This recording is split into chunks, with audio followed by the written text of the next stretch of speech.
आप चाहे हमारे पुराने सब्सक्राइबर हो या नए, एक बार फिर से बेल आइकन को प्रेस करके ऑल को सिलेक्ट कर लीजिए ताकि हमारे हर वीडियो का नोटिफिकेशन आप तक पहुंच सके। हेलो दोस्तों, जय श्री कृष्णा। तो कैसे हैं आप सब? दोस्तों, अगर बुरे समय में भगवान का साथ ना मिले तो हम विचलित हो जाते हैं। कई लोग तो भगवान पर विश्वास तक करना बंद कर देते हैं और बार बार एक ही सवाल दोहराते रहते हैं कि जरूरत के समय भगवान कहाँ चले जाते हैं। कठिन परिस्थितियों में भगवान मेरा साथ क्यों नहीं देते? हमारे ऐसे सभी प्रश्नों के उत्तर श्रीमद् भगवद गीता में पाए जाते हैं। तो अगर आपके मन में भी ऐसे सवाल हैं तो आज का ये वीडियो पूरा देखिएगा, क्योंकि आज हम इसका कारण और निवारण दोनों जानेंगे। इसके लिए पहले हम एक कहानी सुनेंगे और उसके बाद गीता जी का एक श्लोक जानेंगे, जिन्हें जानने के बाद आपको पता चल जाएगा कि आप ऐसी क्या गलती करते हैं जिसके कारण बुरे समय में आपको भगवान का साथ नहीं मिल पाता। तो चलिए कहानी से शुरू करते हैं। रघु और श्याम नाम के दो जुड़वा भाई थे। दोनों थे तो जुड़वा, लेकिन उनकी सोच और विचारों में काफी अंतर था।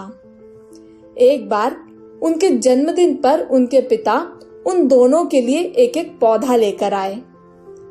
पौधा देते समय पिताजी बोले, इन पौधों को बहुत ही प्यार से संजोना, हर समय इनका ध्यान रखना और इनकी जाप्ता करना।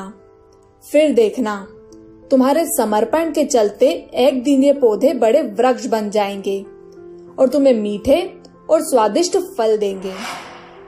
रघु ने पिताजी की बात को अच्छे से समझा और पौधे की देखभाल करना शुरू कर दिया।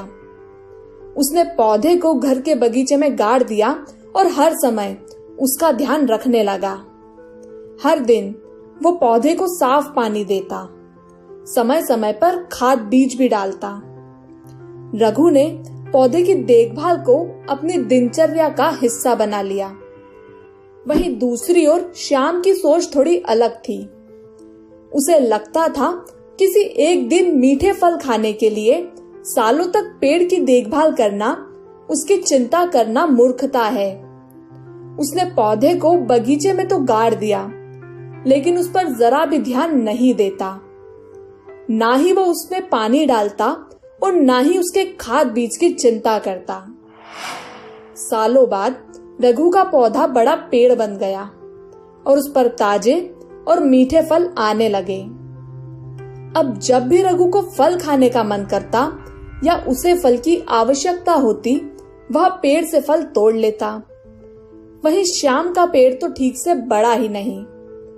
उसके पेड़ पर कभी फल नहीं आते और कभी कोई फल आ भी जाए तो वो सड़े गले या कच्चे निकलते। अपने पेड़ से नाराज होकर श्याम ने पिताजी पर आरोप लगाया कि उन्होंने उसे सड़ा हुआ पौधा दिया, जिसके कारण उसके पेड़ पर आज कोई फल नहीं आते। श्याम की बात सुनकर पिताजी ने उसे समझाया कि पौधा तो तुम्हारा भी रघु के जैसा ही था, अंतर था तो तुम्हारे व्यवहार में। तुमने उस पौधे पर कभी ध्यान ही नहीं दिया, ना ही कभी उसकी चिंता की। परिणाम स्वरूप आज जरूरत के समय तुम्हें ताजे और मीठे फल नहीं मिलते। दोस्तों, ठीक उस पौधे की तरह भगवान का स्मरण हमें हर समय अपने मन में रखना चाहिए।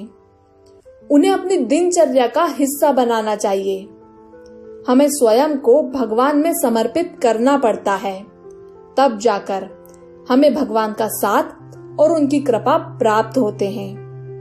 केवल बुरे वक्त में या जरूरत के समय भगवान को याद किया जाए तो हमें भी कच्चे फल यानी निराशाएं ही हाथ लगेगी। इसी बात को गीता जी के एक श्लोक में भी कहा गया है।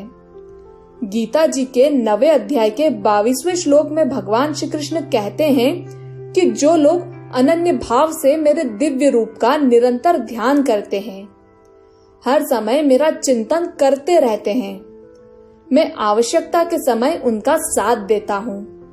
साथ ही उनके पास जो कुछ भी है उसकी रक्षा भी करता हूँ। तो दोस्तों, ये थी वो कहानी और गीता जी का वो खास श्लोक जो हमें भगवान की कृपा और उनका साथ पाने का गुण सिखाता है। हम उम्मीद करते हैं आज का ये वीडियो आपको पसंद आया होगा। धर्म और ग्रंथों की ऐसी ही बातें जानते रहने के लिए हमारे साथ जुड़े रहें।